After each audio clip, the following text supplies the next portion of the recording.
ಈ ಶಿವಲಿಂಗ ವರ್ಷ ವರ್ಷ ಬೆಳೀತದೆ ಅಂದ್ರೆ ನೀವು ನಂಬುತ್ತೀರಿ, ನಂಬಿಲ್ಲ ಅಂದರೂ ನಂಬಬೇಕು ಅಂತ ಈ ವಿಷಯ ಅದ ಕೇಳ್ರಿ.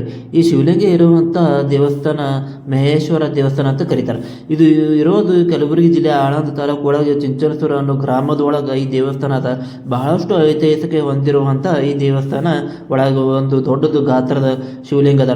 ಅದು ಪ್ರತಿ ವರ್ಷ ಕೂಡ ವರ್ಷ ವರ್ಷ ಇರುವಂಥ ಗಾತ್ರ ಮರು ವರ್ಷ ಇರಲ್ಲ ಅಂತ. ಈ ಮಹೇಶ್ವರ ದೇವಸ್ಥಾನ ಬಗ್ಗೆ ಹೇಳಬೇಕು ಅಂತಂದ್ರೆ ಊರು ನಡು ದೇವಸ್ಥಾನ ಕಾಣಿಸ್ತಾ ಸುತ್ತಮುತ್ತ ಎಲ್ಲ ನರ್ತಕರು ಕಾಣಿಸ್ತಾರೆ. ಅದರ ಶಿಲ್ಪಕಲೆಯಲ್ಲಿ ಇರುವಂಥ ಕಾಣಿಸ್ತಾರೆ. ಒಂದು ಕೂಡ ಒಂದು ವಿಭಿನ್ನತೆ ಒಳಗೊಂಡ ಶಿಲ್ಪಕಲೆ ಇಲ್ಲಿ ಅದ. ಈ ದೇವಸ್ಥಾನ ಸುತ್ತಮುತ್ತ ಇರುವಂಥ ನರ್ತಕಿಯರ ಬಗ್ಗೆ ಹೇಳಬೇಕು ಅಂತಂದ್ರೆ ಒಬ್ಬರು ಕೊರಳು ನಡೆಸುತ್ತಿರ್ತಾರೆ, ಇನ್ನೊಬ್ಬರು ಡೊಂಗುರು ಬಾರಿಸ್ತಿರ್ತಾರೆ. ಅದು ಆಮೇಲೆ ಇನ್ನೊಂದು ವಿಭಿನ್ನ ಶಿಲ್ಪಕಲೆ ಇಲ್ಲಿ ನೋಡೋಕೆ ಕಾಣಿಸ್ತದೆ. ಏನು ಅಂತಂದ್ರೆ ಕೈ ಒಳಗೆ ಒಂದು ಆಸ್ತಿ ಪಂಜರ ಬರಡೆ ಹಿಡ್ಕೊಂಡು ಅಂತ ನರ್ತಕಿ ಕೂಡ ಇಲ್ಲಿ ನೋಡ್ಕೊಂಡು ಬರುತ್ತೆ. ಅದು ಬಹಳಷ್ಟು ವಿಶೇಷ ನನಗೆ ಕಾಣಿಸ್ತದೆ. ಈ ದೇವಸ್ಥಾನ ವಿಶೇಷತೆ ಇಲ್ಲಿ ಇರುವಂಥ ಕಥನಗಳು ಮತ್ತು ಇದು ಅದು ಆದಮೇಲೆ ಈ ಶಿವಲಿಂಗ ಬೆಳೆಯೋದು, ಇಲ್ಲಿ ಇರುವಂಥ ಹಿರಿಯರು ಮಕ್ಕಳು ಎಲ್ಲನೂ ನೋಡಿಕೊಂಡು ಪ್ರತಿ ವರ್ಷ ನೋಡ್ತಾರೆ. ಒಂದು ವರ್ಷ ಅಳತೆ ಮತ್ತೊಂದು ಮುಂದಿನ ವರ್ಷ ಇರಲ್ಲ ಅಂತ.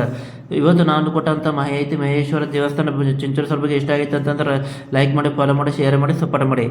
ನಮಸ್ತೆ, ತುಂಬ ಧನ್ಯವಾದಗಳು.